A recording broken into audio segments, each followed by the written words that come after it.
Rama, Rama Rama, Hare Hare. Now I understand the audience this evening is largely two. There's a Bhakti Vriksha group members, and there's friends of our host. You have a lot of friends. You must be a very friendly man. Or maybe it's your wife. Because maybe it's both of you. So, the topic this evening has everything to do with the honoring of the month of Damodar in our Vaishnava calendar. The Kartik month is also the month of Damodar. And with Damodar comes the Damodara Lila. And the Damodara Lila has Damo and Udara. Dama means ropes and Udara means went around his waist, around his abdomen. And we're going to visit the place. There's a very nice teaching, you'll see in a moment. There's a very nice teaching from Rupa Goswami. Some of you who are Bhakti Vriksha members, you know who is Rupa Goswami. He's the foremost amongst the followers of Lord Chaitanya who gave the chanting of the Hare Krishna Mahamantra to the world as the Yuga Dharma. So Rupa Goswami received extensive teachings from Lord Chaitanya on the science of bhakti, or devotional service. And so he wrote a book on bhakti called Bhakti Rasa Amrita Sindhu, the ocean of the nectar devotion. Sindhu, ocean of Bhakti Rasa. And it's Amrita, it's very nectar. The ocean of the nectar devotion. So, in that teaching of Bhakti Rasamrita Sindhu, he describes the beginning, the intermediate, and the advanced stages of bhakti. And in the advanced stages of bhakti, there's practice that follows the rules of scripture, binding sadhana bhakti, and there's a spontaneous from purification and purification and purification and purification. As the soul becomes more and more cleansed, then the spontaneous bhakti may become kindled. And in that section where he's describing spontaneous bhakti, he recommends A or B. Live in Vrindavan. Live in the place, specifically, it's very specific, the place where Krishna, the son of Nanda Maharaj, who was herding cows and resided there, live there. And if you can't A, then B, mentally reside there. And how do you mentally reside there? Well, one of the primary ways you'll find is by hearing about Krishna. There's, over here is Srimad Bhagavatam. And I understand there's two families in this Bhakti Vriksha group that have recently purchased, invited Srimad Bhagavatam into your home. Yes. You're one of them, enthusiastic about it too. Good for you. Me too. Okay. I was just in Phoenix. And when I was in Phoenix, I met somebody that I had met long ago who I had had some conversation with them when they were living in Dallas, not Houston. And they were very enthusiastic about Srimad Bhagavatam. They wanted to know, is there a limit? I said, you do your prescribed duty according to Bhagavad Gita. Perform your prescribed duty and always think of Krishna. Not always think of Krishna and neglect your prescribed duty. Or perform your prescribed duty and neglect thinking of Krishna. It's recommended in Bhagavad Gita to do both. And so, provided you do both, then do both. But do your prescribed duties nicely, and always think of Krishna. And hearing Srimad Bhagavatam has this wonderful, profound effect. What's that? The forgotten relationship that we have with Krishna becomes remembered, or becomes reawakened. So I'm going to just recite 3 verses. 2 of them are from Canto 1, Srimad Bhagavatam. And if you know the verse, you can say the verse with me. If you don't know the verse, just listen, I'll say it slowly. Shrinvata Sukata Krishna Punya Shavana Kirtana Ridyam Taksto Yabhadrani Vidhunoti Saritsatam. Very nice verse. Canto 1, chapter 2. Shrinvata Swa Kata Krishna. The topics about Krishna. Shrinvata, by hearing and speaking, topics about Krishna. Shrinvata Swa Kata Krishna. Punya Shavana Kirtana. Punya is not just the worldly piety like giving in charity and helping a little old lady cross the street or something like that. But it's punya is transcendental piety. Transcendental piety.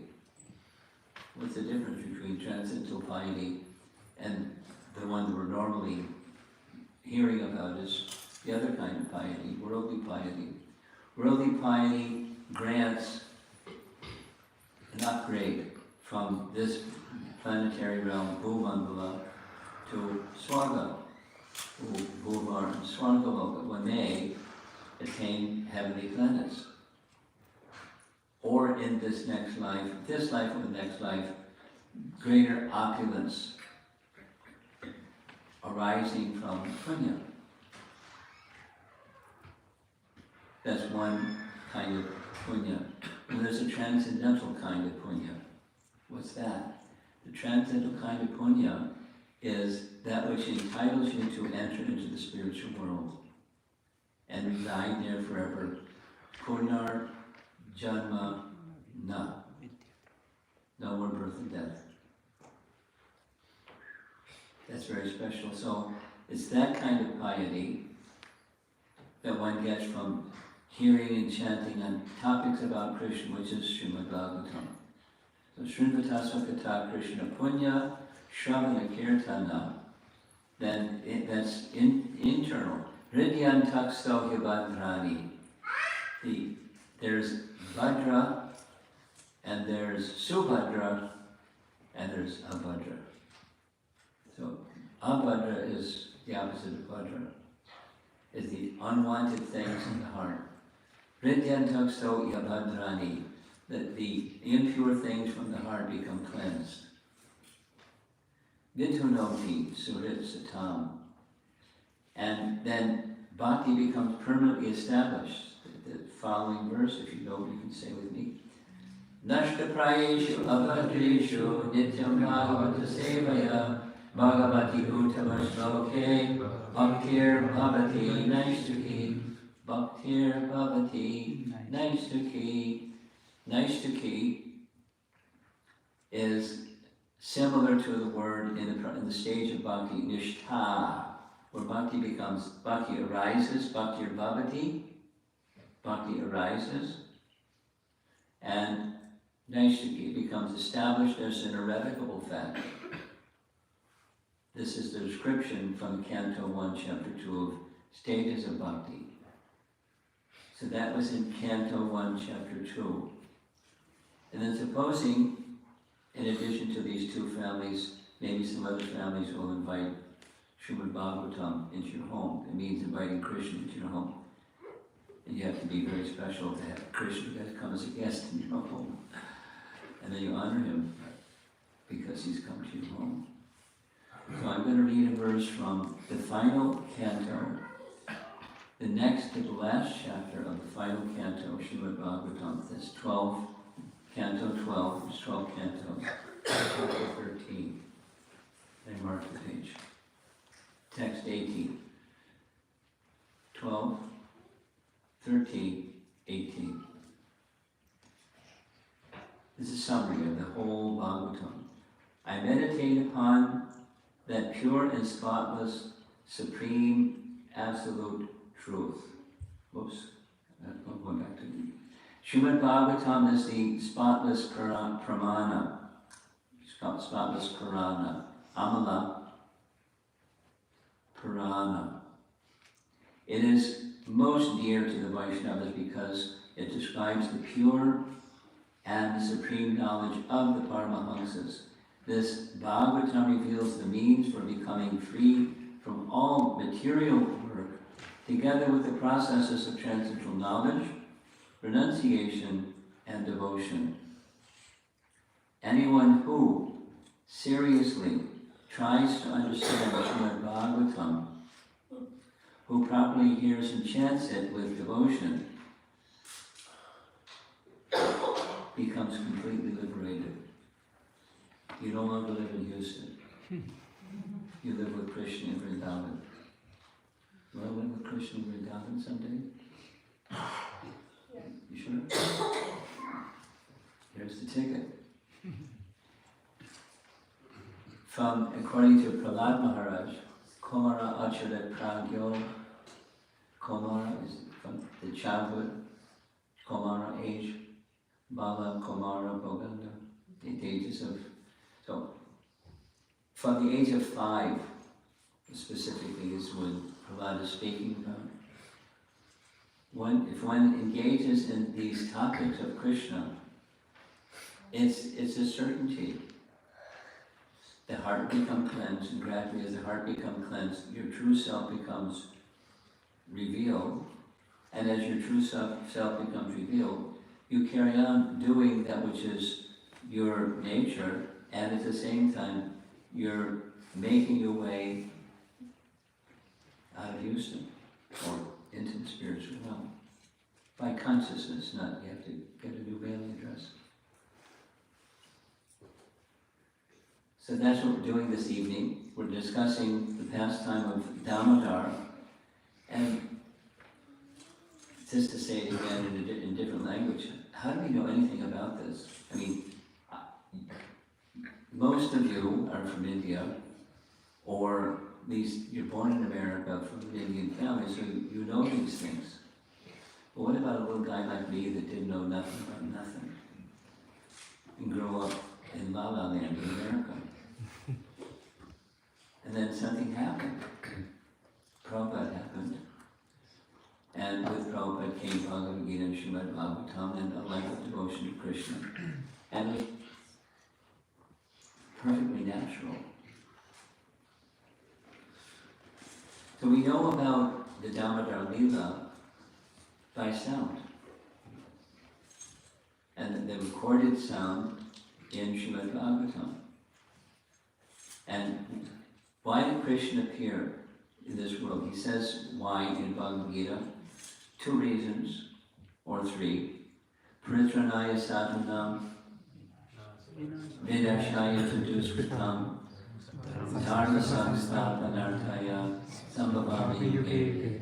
So he comes to deal with the duskritis, but he's also dealing with those who are pious and giving his association so they can have topics about him to hear, chant, and always remember, so they can make their way back to the spiritual world, which for some reason, somehow or another, we left.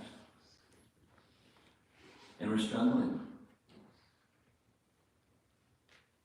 Anybody want to raise their hand and say they're not struggling? They don't know what struggling is. You don't struggle at all. No such thing. You struggle. Yeah, we all do. Daiviyeshana gunamayi mamamaya durakteya. I'm going to move to speaking some Bhagavad Gita slokas, I hope you don't mind. We're going to get to the Damodara Lila very quickly. I just wanted to give some background and say, oh yeah, I was telling you about this nice lady I met in Phoenix.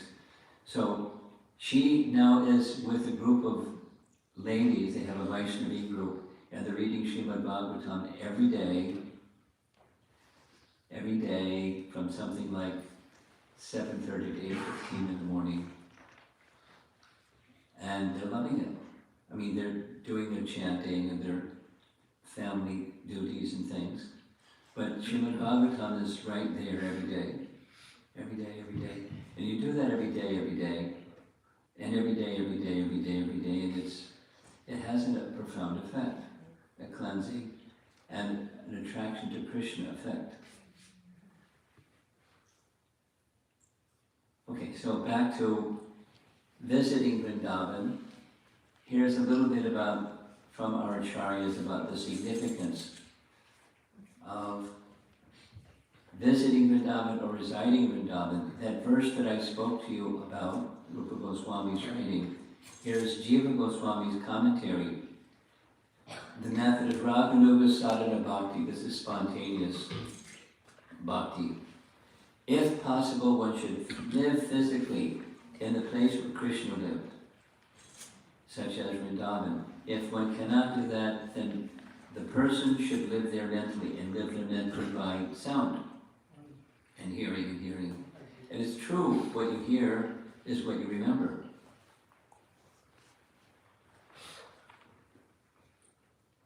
And during this particular month of Kartik, or the month of Damodar, it's a very special month. I'm going to share some particular references from scripture on it. But it's common for those of us who are observing the Kartik month is to take some vow. And there's many different vows, but a common one is this Damodara Astaka, or the offering of lamb, and reciting a nice prayer by Satyavrati Muni. This prayer by Satyavrati Muni is found in Padma Purana. It was spoken by him to Narada Muni and Shaunaka Rishi in Padma Purana. And we sing it. And according to our acharyas, one is Sanatana Goswami, he states, this prayer happens to be a Nitya Siddha prayer. Nitya Siddha prayer. Eternally perfect prayer that was inspired from within his heart and spoken to Narada and Shaunaka. And there's a feature of this prayer that it's so sweet and pleasant and so attractive that it attracts Damodar himself. I mean, we become attracted, or because Damodar becomes attracted. And it speaks about this in Hari Bhakti Vilas. Hari Bhakti Vilas is a very nice book. I would just call it in simple language, the how-to manual. How to observe the month of Kartik, how to observe Ekadasi, how to worship your deity, how to perform marriages, how to take sannyas, how to anything. It's a how-to manual with scriptural references and then details. So it's mentioned this Damodara Astaka prayer is mentioned in Hari Bhakti Vilas with this benediction. Anyone who recites or even hears this prayer, especially in the month of Kartik, will attract the eternal shelter of devotional service at the lotus feet of Sri Damodar. So it's nice. Many of you have been doing this, most likely, and if not, we have a few more days left, and by next year, you'll be all ready for getting this benediction fulfilled in your life. Here's a statement from Skanda Purana about the importance of the month of Kartik. Just as there is no yuga equal to Satya Yuga, no scripture equal to the Vedas, no place of pilgrimage equal to the Ganges, there's no month equal to Kartik, the most dear to Lord Krishna. Skanda Purana. And there are many other references found in Rupa Goswami's writing which is Mathura Mahatmya, the glories of Mathura, and as well Hari Bhakti Vilas. How special is this month? We're still some few days. Just yesterday was the Ashtami, right? Gopashtami. Yes. Oh yes. Gopashtami. Very nice. So this is Navami. In this countdown, 2 more days it's Kanji again. And then it's the end of the month. Radharani's name, according to Rupa Goswami, Radharani's mother's name was Kirtika. Often we say Kirtida, Kirtika. And thus Radharani is, excuse me, Kirtika, and the daughter's name is Kirtika, which means born of Kirtika.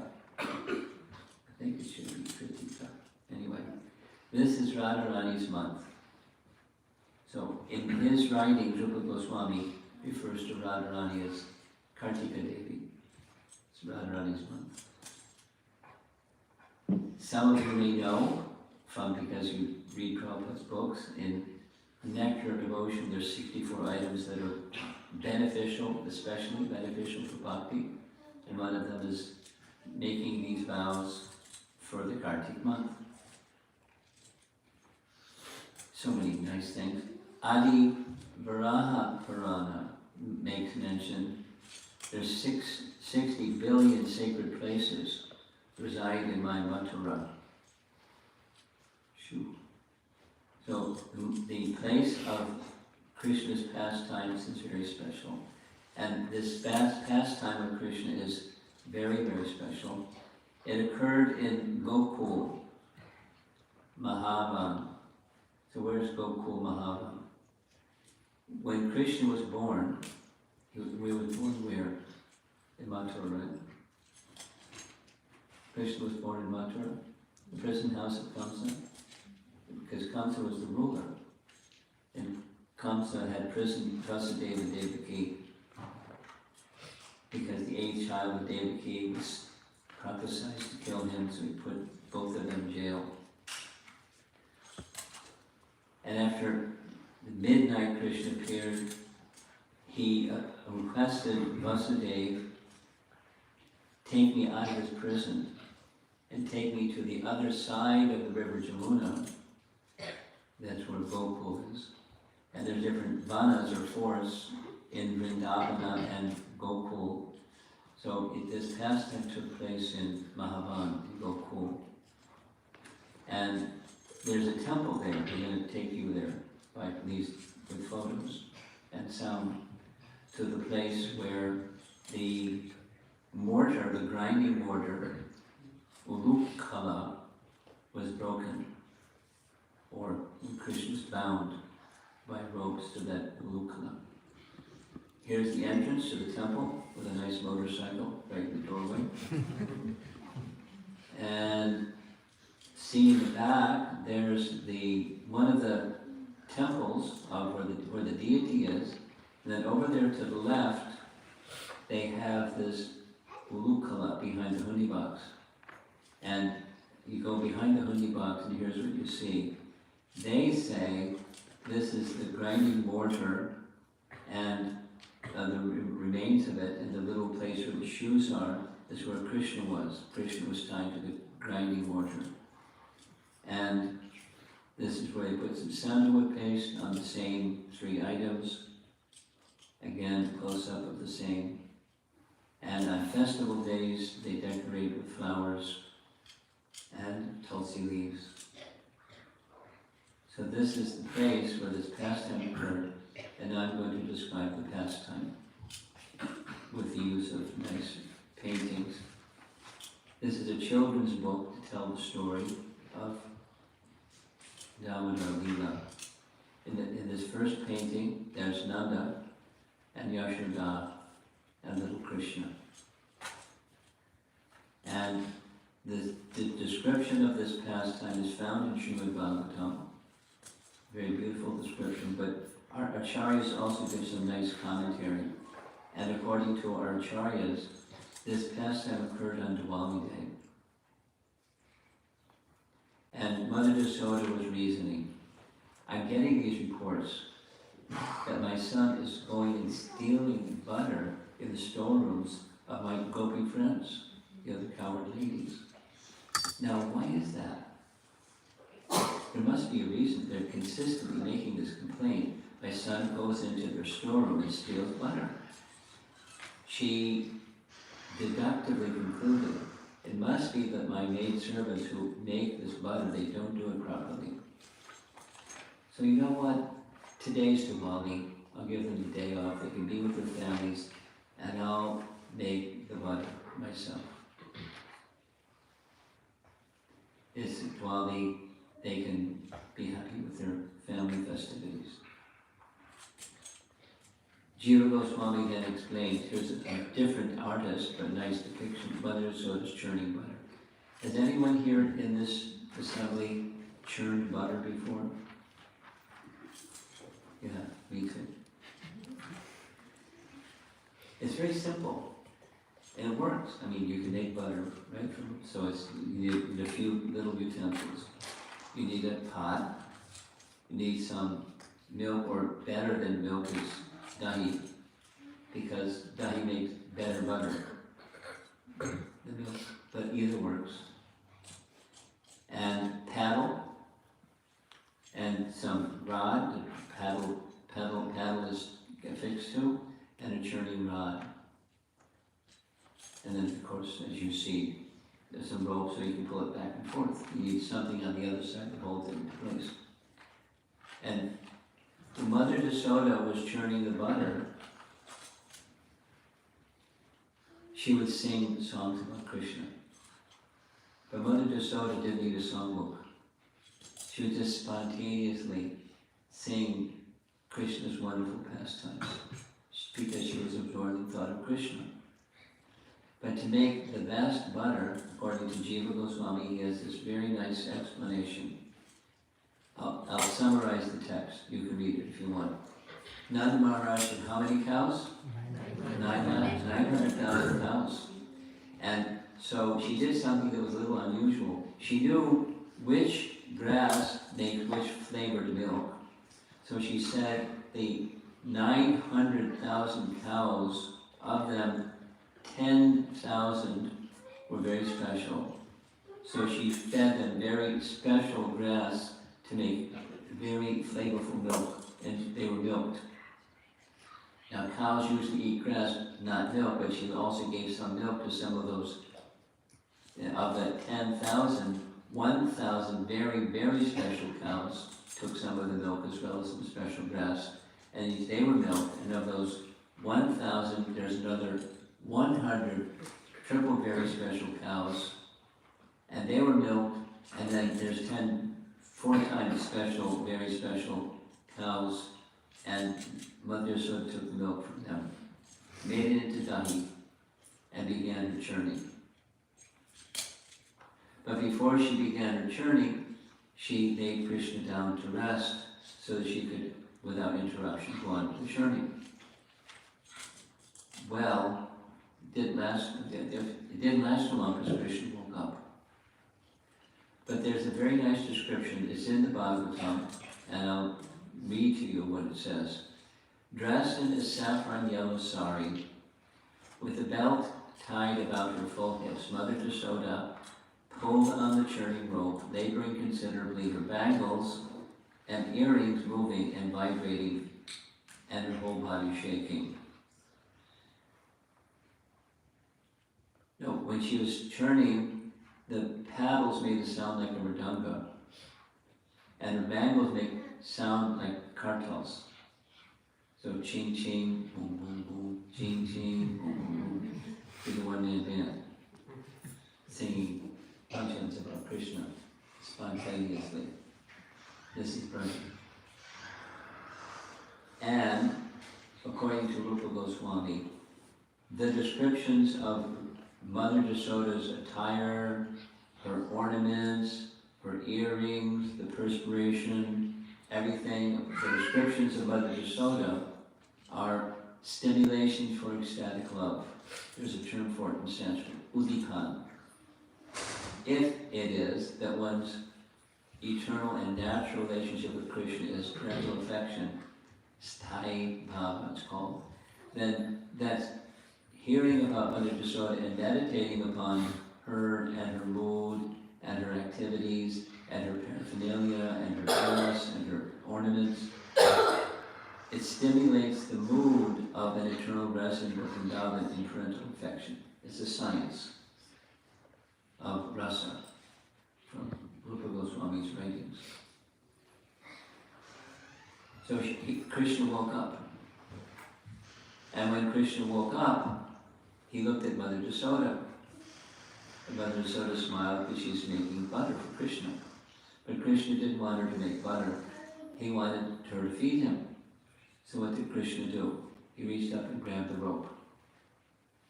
And she knew what that meant. So she stopped churning. And instead, she put Krishna on her lap, the churning rod to the side, and it's a very beautiful painting. As mothers might sometimes do, she had Krishna's legs straddling her legs. She's looking into his eyes. He's looking into her eyes. As she looks at his beautiful face, she smiles. And as the little boy Krishna sees Mother Yasoda smiling, he smiles more. And she smiles more, and he smiles more. And it's a fixation of transcendental loving exchange, parental affection. Very, very wonderful. And notice in the painting, over in the back right corner, there's a stove. And on the stove, there's some milk. Because in addition to churning butter, she was making some milk preparation for Krishna on Diwali day. And as she was feeding Krishna, she saw the milk starting to boil over on the stove. And so she did what we sometimes do. We use our rational faculty called time management. So if I let the milk on the stove boil over, it'll spoil. And right now I'm feeding Krishna, but I can come back and feed Krishna after I rescue the milk, because that's also for Krishna. So she sat Krishna down. According to Jiva Goswami, he describes the milk, because everything in the spiritual world is conscious, right? So the milk was thinking, what's the use of my life? Krishna will be so satisfied taking milk from Mother Yasoda that I'll be meaningless and worthless. Better to just give up my life. Than he decided to jump into the fire. Jiva Goswami's commentary.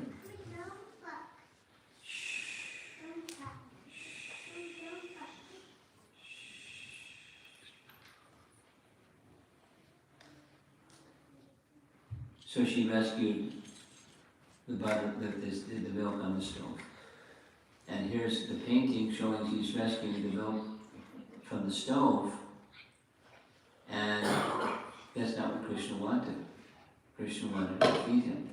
So he got into little boys sometimes do. He started to pout. Maybe your children don't do that, but sometimes children do that. He started to pout. In an angry mood, he took a stone, a rock, and threw the rock with his strength and broke the clay pot that was used for churning the yogurt or the dahi into butter. And he began eating the butter, because even immediately some butter comes from the churning. And he's eating and eating and eating. And as he's eating, he's looking around out of the corner of his eye to see if Mother Yasoda is going to catch him, because he's been naughty. And Mother Yasoda she's loving, but she also wants to train her son in proper etiquette and proper manners. And so when she leaves the stove and comes back to the scene of the crime, Krishna sees her coming and he runs out of fear of Mother Yasoda. It's part of the Damodara song, the Satyavrata Muni's song. And when she comes to the scene, she does something else that we also do. She used her rational faculties, her power of discrimination. She's a pure devotee, but pure devotees also use the faculties that Krishna give them to serve Krishna. So she saw the broken pot, she saw the stone next to the broken pot, and she put 2 and 2 together and came up with 4. Krishna did this because she was right by the pot before. And then where did he go? The painting shows. Look closely at the painting, and there's the marks of yogurt and butter on his little feet heading for the storeroom. So she just followed the tracks that Krishna left behind, and she picked up a small lati, which is a little stick, and she turned the corner, and sure enough, there was Krishna on top of the grinding mortar, eating butter from the storeroom and feeding the monkeys. And there you see Krishna looking out of the corner of his eye to see, is he going to be caught? Like he's not the supreme controller, he's a little naughty boy being concerned about being reprimanded by his mother. Another painting of the same. There's Mother Yasoda with a little stick, and there's Balaram with Krishna, and there's very peaceful monkeys saying please. Monkeys don't do that, but these monkeys look very nice. And there's Balaram handing some yogurt or something to one of the monkeys who was very politely taking it. Another nice painting, very celebrated pastime, so there's many nice paintings. And when Krishna saw Mother Yasoda peering around the corner, catching him in the act of stealing butter, he got up and ran. According to the Bhagavatam, and according to Satyavrata Muni's prayers as well, fearful. He who was, this is Queen Kunti's prayers in Canto 1, Chapter 8. He who is feared, by fear personified, is afraid of the little stick in Mother Yasoda's hand. He who is feared by fear personified is fearful of the little stick in Mother Yasoda's hand. And the Ishopanishad also describes what other Upanishads also say, but he can overcome all others running. That is, he's swifter than the mind, he's certainly swifter than Mother Yasoda, but she caught him from behind. She's chasing him, she has her big hips and her adult body, and she's not a track star. She's running after Krishna. She couldn't catch Krishna. But Krishna allowed him to catch her because of her love. Very important lesson in the Damodara Lila. And when he saw the stick in her hand, his tears became more profuse, and is described in these prayers. The mascara, or the cudgel that was decorating below his eyes, started to stream down his face. And Mother Yasoda saw that. She was very astonished, so she immediately threw the stick away. I don't want to make my son afraid, but I have to discipline him, because after all, if he grows up stealing and becomes an adult and he's stealing, I've spoiled my duty as a mother. So I have to check this tendency. I have to teach him, you can't steal. You can't steal. And he's reportedly stealing all the time. I have to teach him. So in our modern culture, what she did would be considered child abuse.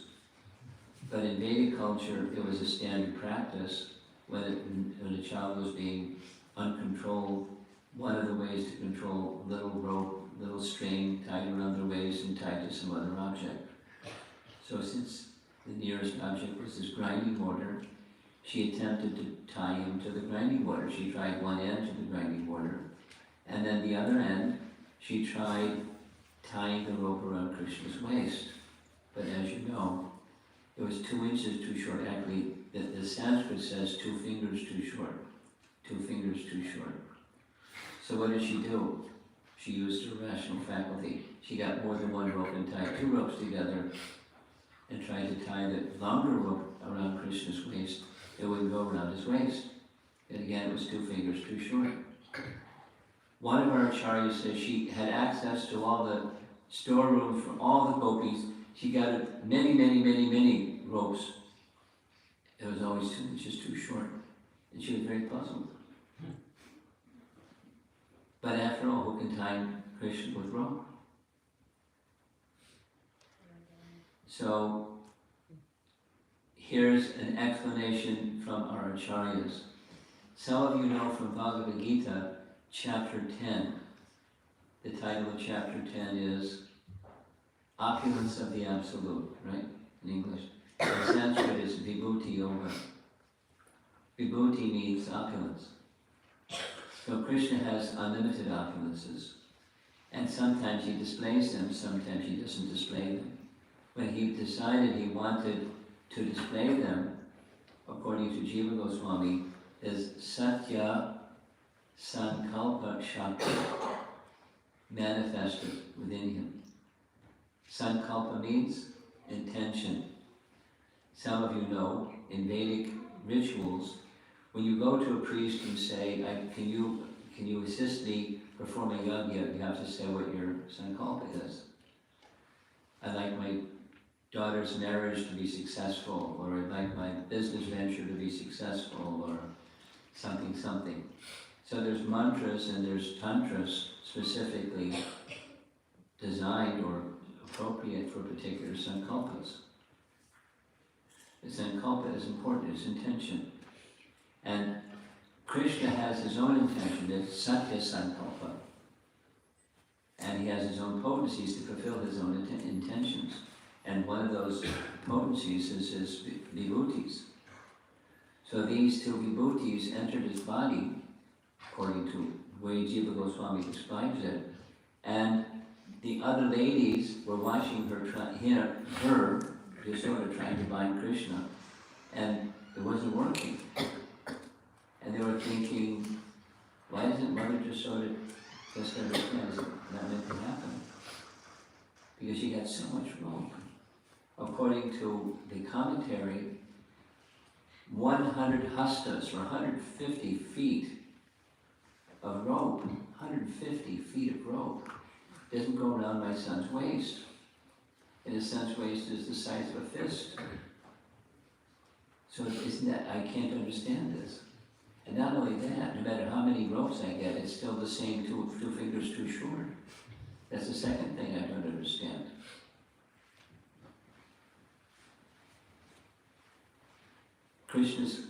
Krishna's pastimes are achintya, they're inconceivable.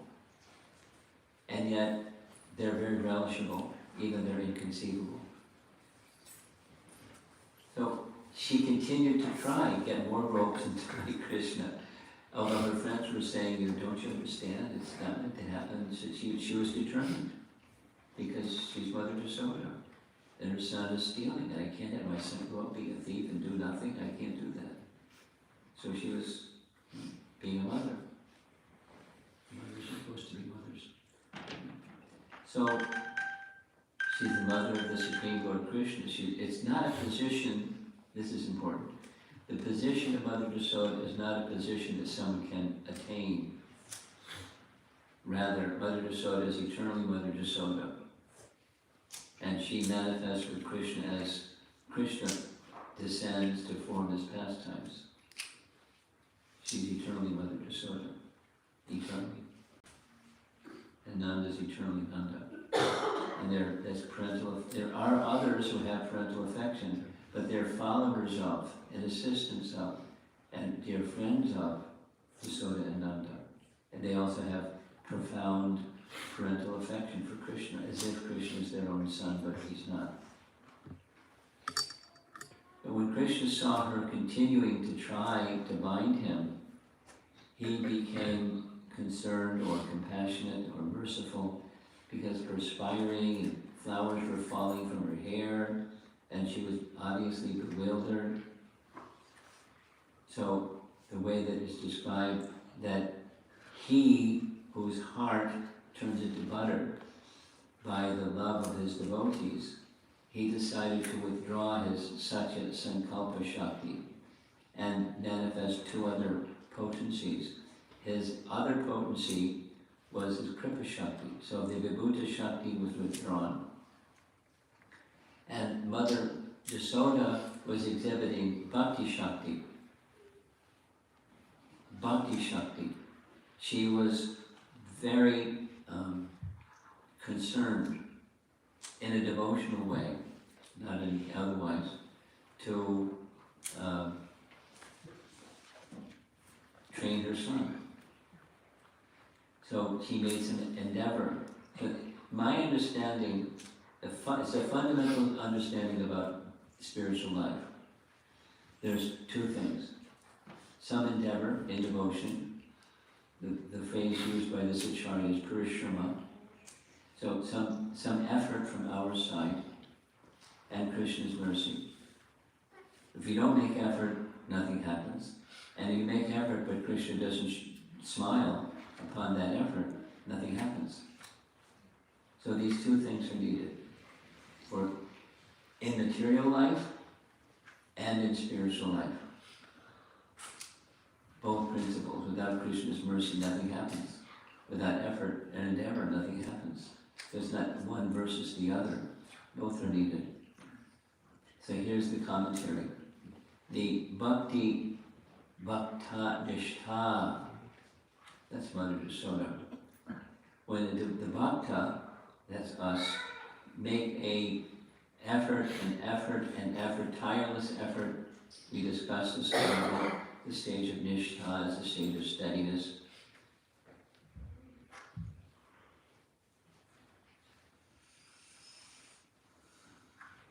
One of the verses that we quoted at the very, very beginning. So, when she exhibited that steadiness of effort, and Krishna withdrew this Vibhuti Shakti and instead placed his Kripa Shakti, then it was possible. So in other words, she couldn't catch Krishna without her endeavor plus Krishna's mercy. She couldn't bind Krishna without her effort and Krishna's mercy. And there's another very beautiful painting of the same pastimes. Isn't it a beautiful painting? And the Gopi friends overlooking and seeing what she's doing. And it's all out of love, that's all. The binding of Krishna is only out of love for Krishna.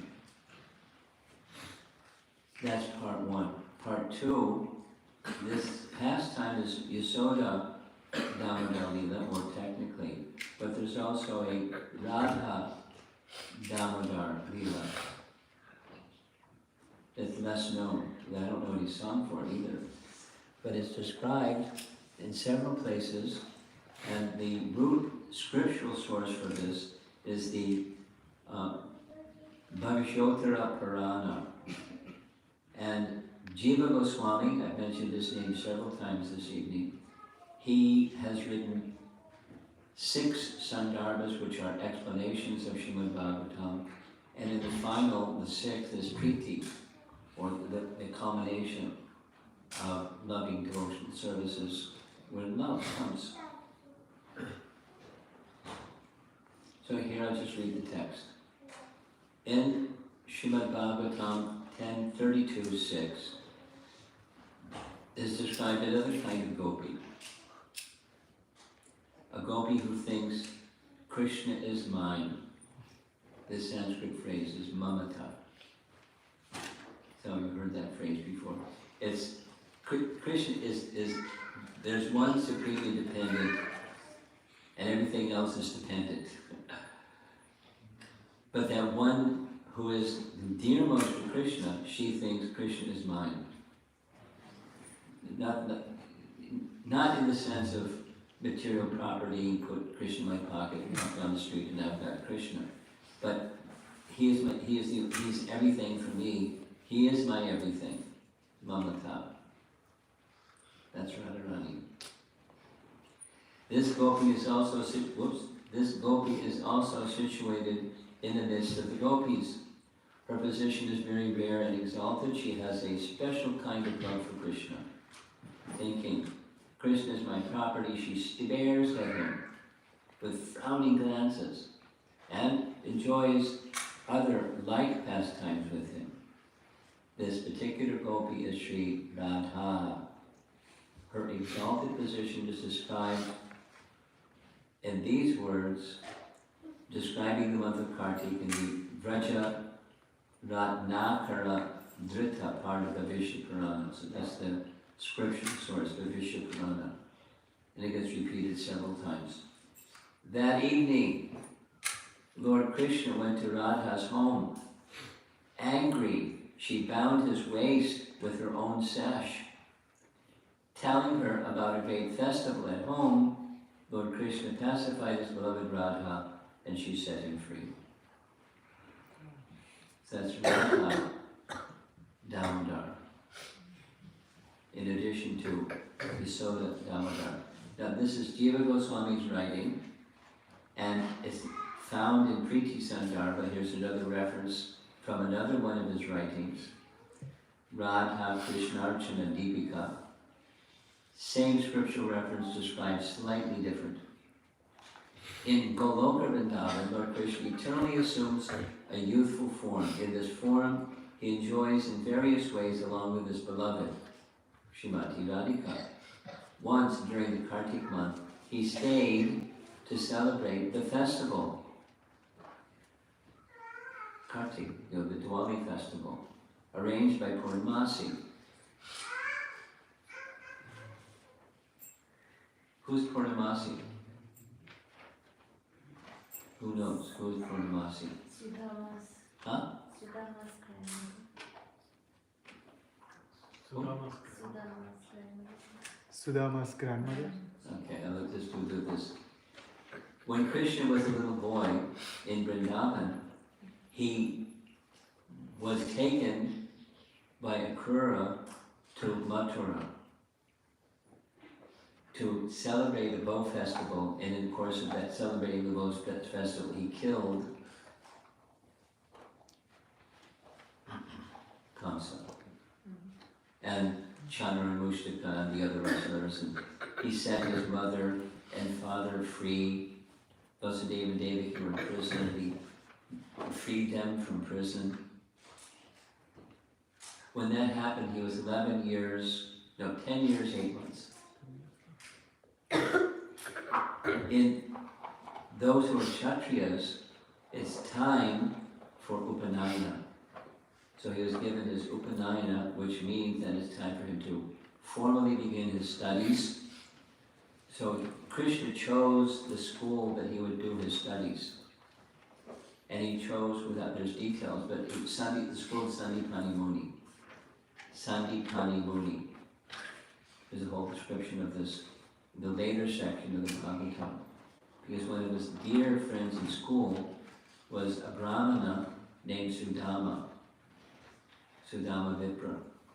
Long description. So he studied, he learned very quickly from Sandipani Muni. And then he went back to Mathura, became the prince in Mathura. And many other pastimes happened while he was in Mathura. So the mother of Sandipani Muni was Purnamasi, the Brahmani, and very elderly. And in the Lila of Krishna, she is Yoga Maya personified. That is, she made arrangement for Krishna's pastimes.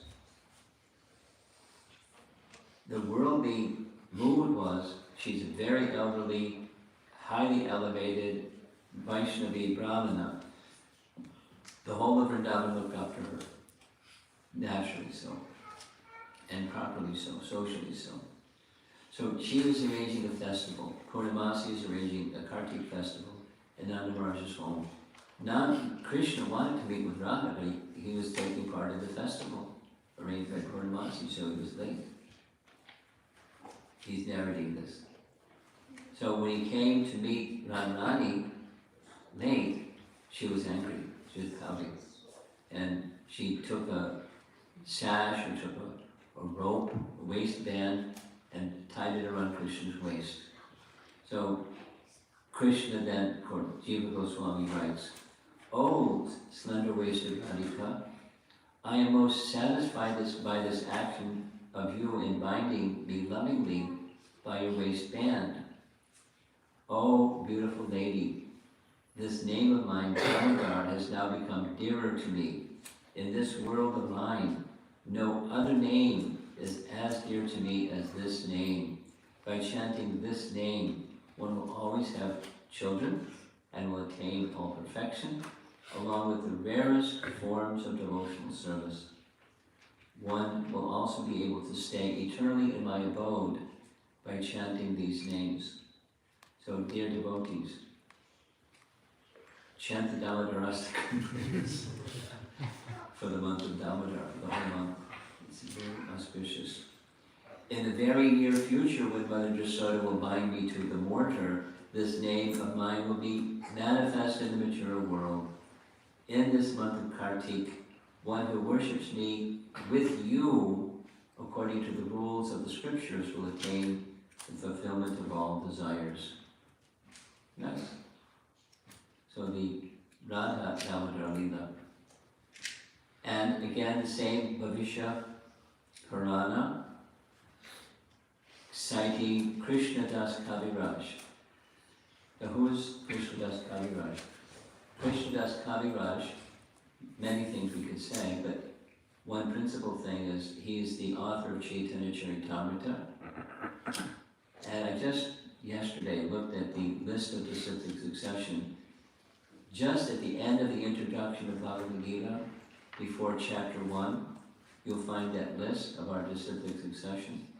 And he's listed right after Jiva Goswami's Rupa. Lord Chaitanya, Rupa Sanatan, Jiva Goswami, Krishna Das Kaviraj.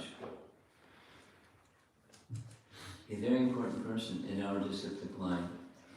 And along with Chaitanya Charitamrita, he wrote Krishna Karnamrita, which is a very beautiful collection of writings. And he makes reference to this Radha binding Krishna also.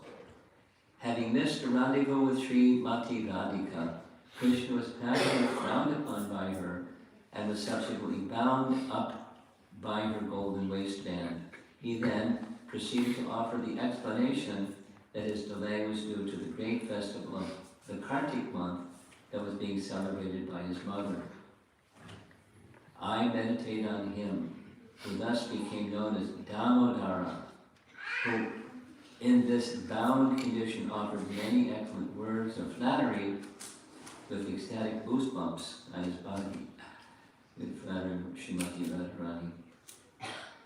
And she was enjoying that exchange with him. And a fourth reference, Bhaktisiddhanta also spoke about this. Same story from Bhavishyottara or Bhavishya Purana. Now, just a few more slides to show some photographs of the deity of Damodar. The deity of Damodar was hand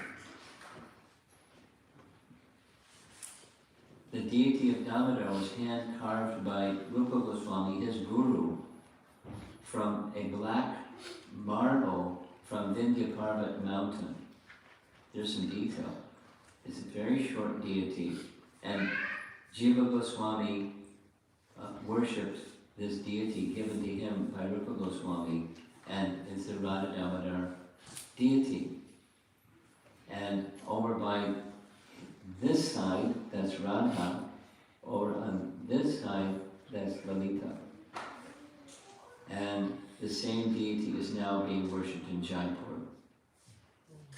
And in Vrindavan, when you go to Vrindavan, you won't see the original Radha Damodar, you'll see the replacement or Pratibhu deity. This is the Damodar deity in Vrindavan. And last slide is this one. This is the Radha Damodar deity that was being worshipped by Vishnu Janswami for years in ISKCON, a celebrated, very, very merciful deity a whole book this thick that was written about the story of Vishnu Jan Swami and the Radha Damodara deity, how it came into his, they came into his possession, and the wonderful experience they had traveling in a bus with a Swami and his brahmachari assistants and going into public places all over America, having wonderful kirtan and their presiding deity.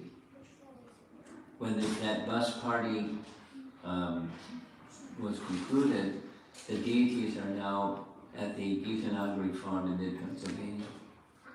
So if you ever happen to be in the Northeast sometime, you might want to take darshan of very merciful deities. We have retreats there, at least 2 and often 3 times a year. It's just a fantastic place, and presided over by Radha Damodara.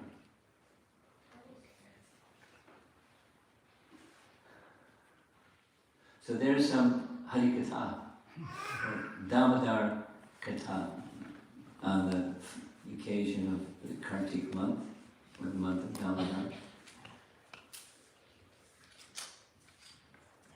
And I thought it would be a nice topic to discuss, both because of the importance of this Lila, the importance of the month, and because there's some newer people, as well as some more experienced people from the Bhakti Riksha group. So if it's something you'd like to discuss some part of this, now's some time for some discussion. Yeah, questions? Yes, questions, discussion, anything.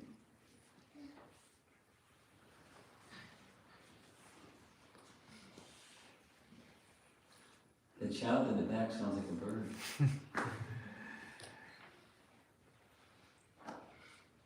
In this material world, let me ask you the questions. Huh? I want to ask you a question. Okay, speak loud enough so the people in the back can hear. Not on this Damodara, but just general question. A general question. Yeah. In this material world, is there something called as a true love? In this material world, there's something called the true love. And the answer is, not in this material world. I'm sure you're familiar, but I'll say it anyways, for the benefit of everyone. Bhakti Siddhanta is, one of his sayings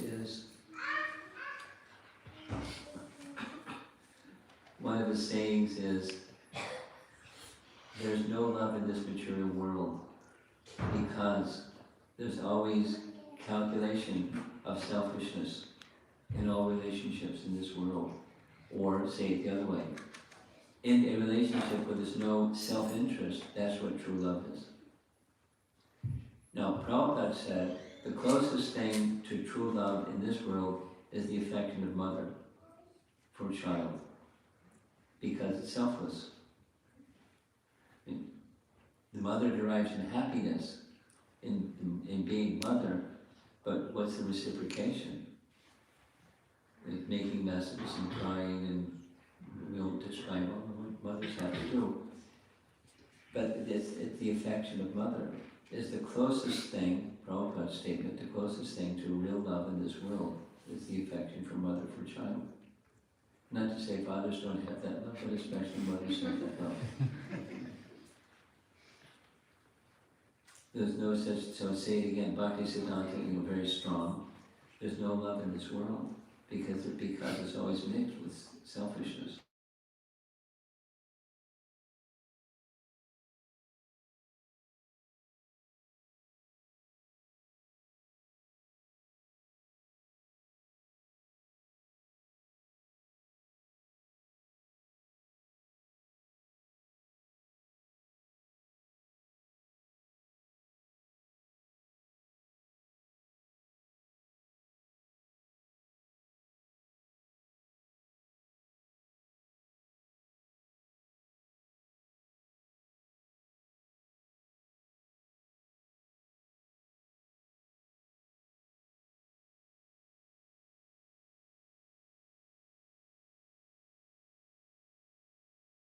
Question, so back there you can hear. A little louder. Go ahead, So, speak.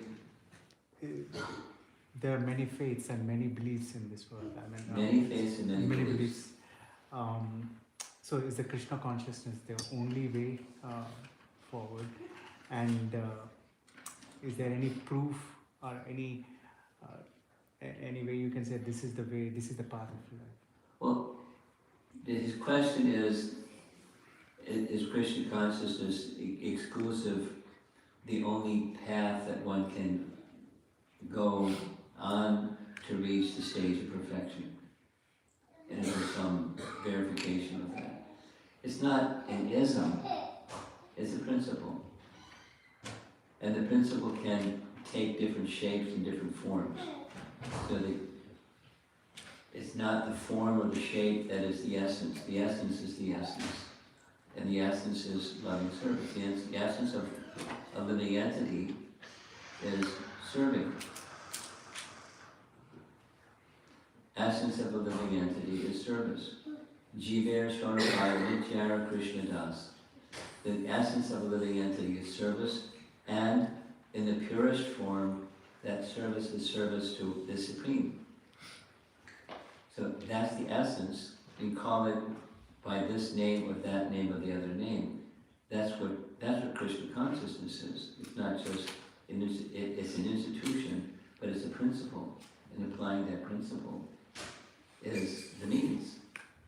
So if you ask the question a little differently and saying, other than undeviated and unmixed loving service to the Supreme, is there another way to achieve perfection? The answer is no.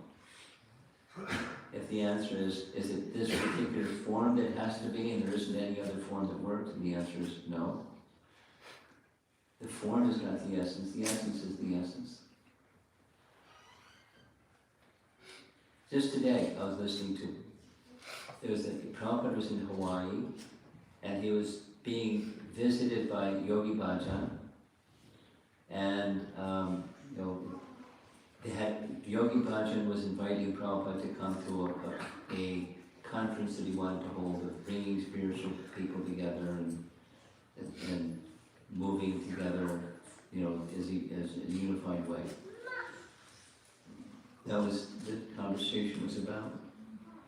And they had, robust discussion about principle. And Prabhupada was wanting, if you want unity, then what's the basis of that unity? If the basis of the unity is unknown, then you won't have unity. So anyway, the principle of unalloyed, undivided devotion to the Supreme Person, that's the only way. Bhaktyama bhavijanati yasasvitakata, in Krishna's words in Bhagavad Gita. The only way to know him is through unalloyed devotion. And the perfection is to have that loving relationship with the Supreme and thereby know him. Because otherwise one isn't going to know him. And it won't go somewhere, but not to the stage of perfection. There's more to be said, but that's the short answer. This conversation went on with Yogi Bhajan for about a half an hour.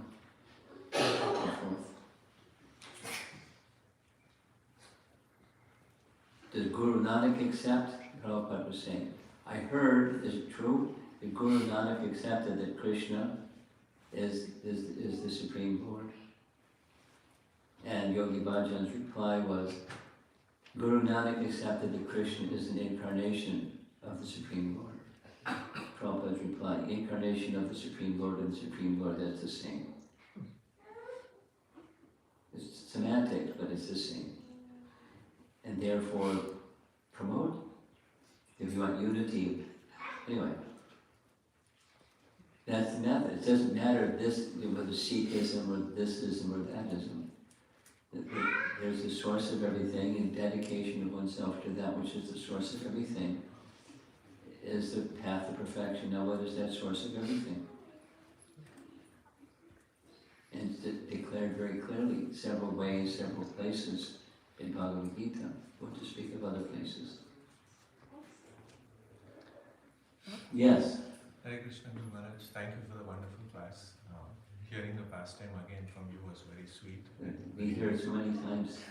And one question I had was with regards to, like, you showed the slides where Krishna is actually talking about how like the name Damodara is the most favorite to him. So, do you know of any other instances where actually Krishna talks about his own name? And is there like any other followers like in Krishna sects that actually chant Damodar name? Well, there's many, yes, I mean, let's say in the Govardhan Lila, where Surabhi performs Abhishek and gives him the name Govinda. So there's, Govinda is, to say, this is the most favored name, and that's the most favored name, and this other is the most favored name, doesn't mean if this is the most favored, then that one's out. It's the love and devotion is not specifically the name, it's the love and devotion. And Mother Yasoda's love and devotion, and Radha's love and devotion. So,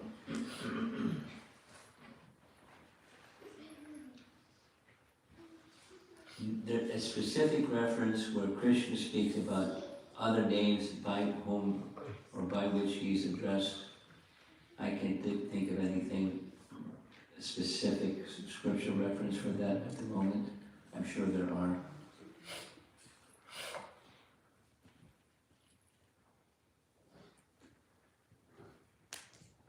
And the reference here is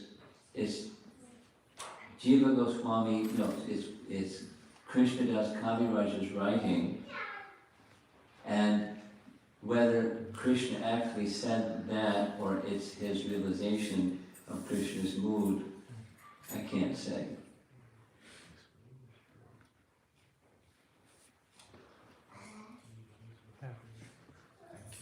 One more question. You have another question. Anyone else have something? One online question. Really, an online question. Yeah, Swati Murli, Mataji is asking.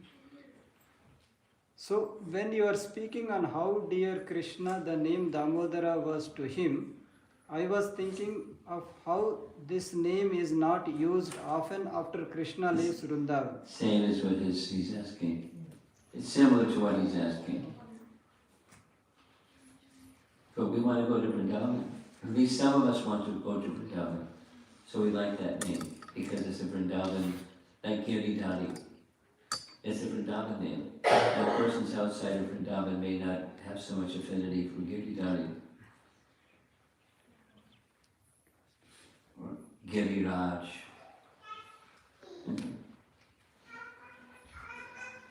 Your other question? Not question, but I want to hear one story. The other day, when in one of the Bhakti Vriksha, they were talking about Govardhan Parvat shrinking. There is a curse for it. What is the curse and why is it shrinking? There's two things. One thing is, it's not possible to curse Govardhan and for it to stick. The Brijvasis say that Govardhan is shrinking out of feelings of separation from Krishna. Shrinking means, according to the texts that describe Govardhan coming from his previous residence to Vrindavan, is very, very tall mountain. Very tall, like very tall. Taller than the skyscraper, very, very, very tall. And it's receding. So the receding of Govardhan is feelings of separation according to the Brijvasis. But the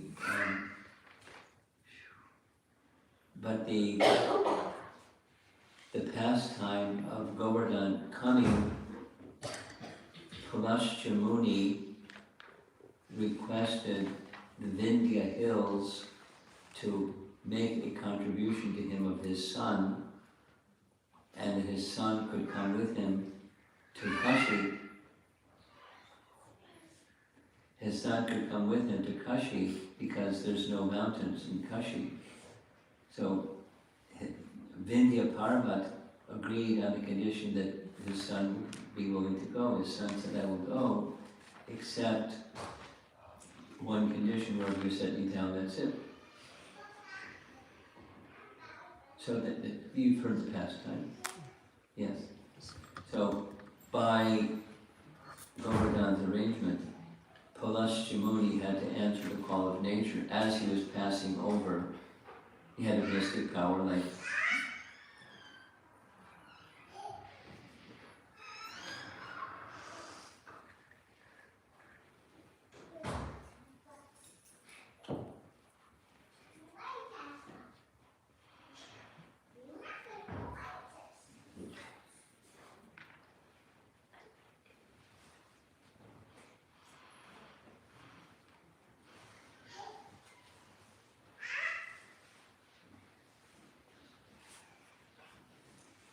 he had a mystic power like some yogis have. He could lift.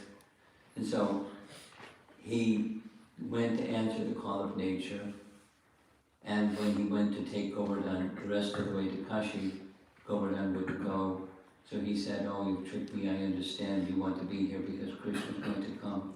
So I curse you that you'll shrink the size of one mustard seed every day. And gradually you'll just disappear. Pulasthya.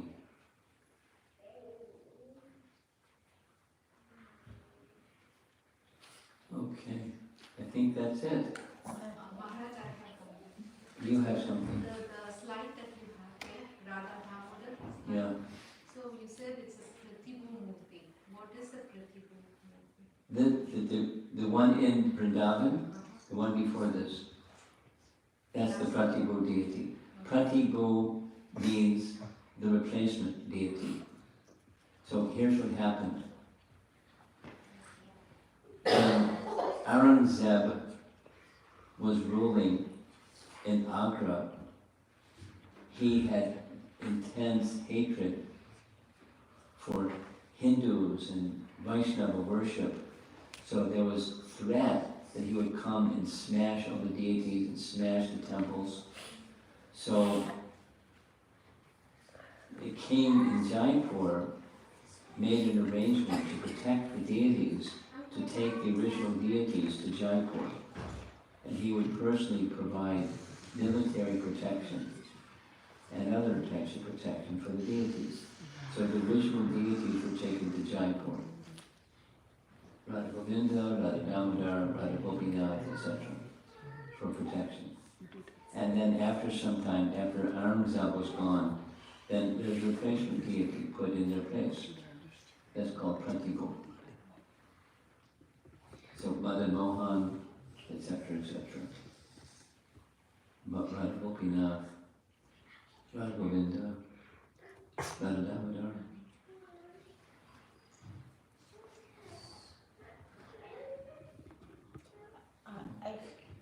I heard that Christ's name came through the Krishna or something like that somewhere. Can you let me know about that one?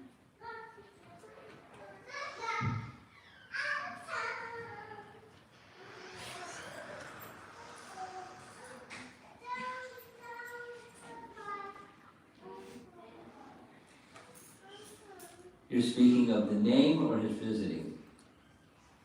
They say that he got the name by, like Krishna's name. No, it's not that he got the name.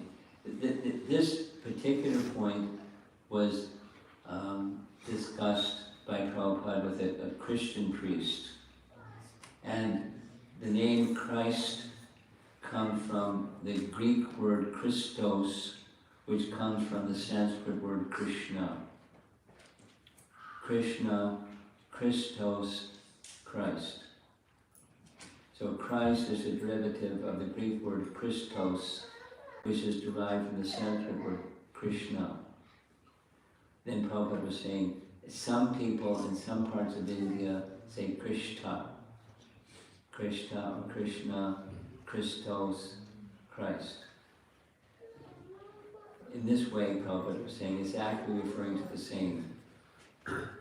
That's the etymology of the word Christ. But Christ went to India. That's a different story. But you don't put the two together. There's whether he went to India or didn't go to India, the name is derived from the same root or dhatu. Now, there is some people accept, some people don't accept history, and I forget the name, there's an adjective, a certain history that says he went to India. Some people accept that, some people don't accept that. But the etymology of the word is not so much in question. Okay, let's end. Thank you very much for coming. And What? the next one is the Aarti to Bhagavad. Yeah, well, I didn't leave yet. Because there's, this is the month of Damodar. I think we should have Damodara Astaka because it's the receiving of Srimad Bhagavatam said and receiving Krishna in one's home. There's an idea to have a short arti for Krishna in the form of Srimad Bhagavatam. So is there a plan to have Damodara Astakam also? Great. You ready? Someone's ready. Okay, one was ready.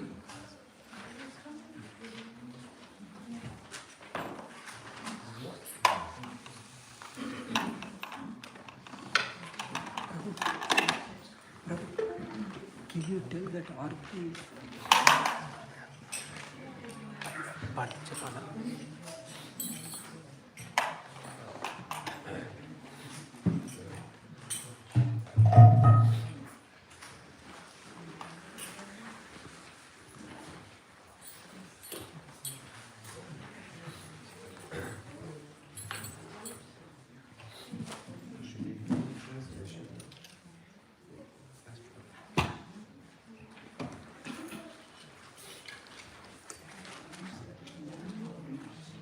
Upstairs? They have to go upstairs? Rajachan. Yes, go ahead. Oh, Ram. The lamp offering is going to be upstairs. So while he's singing here, we'll all have to go.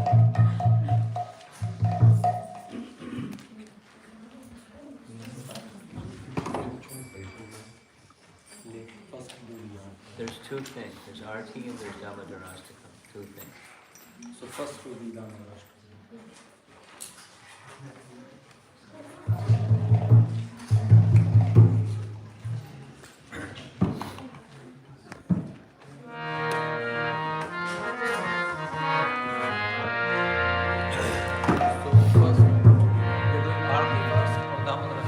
First Aarti, then Damodar. Okay, so just leave them. Hare Krishna.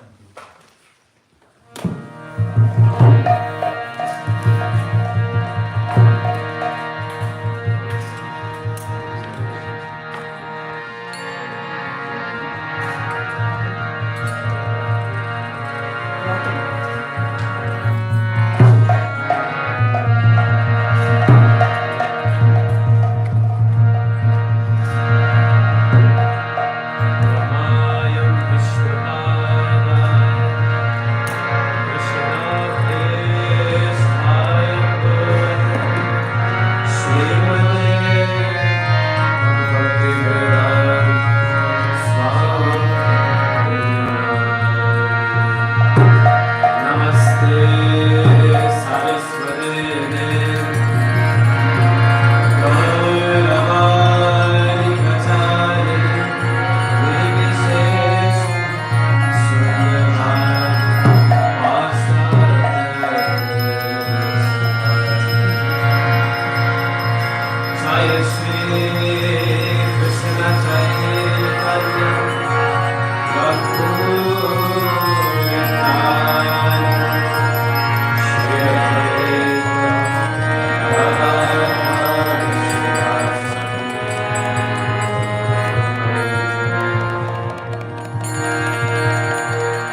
Baba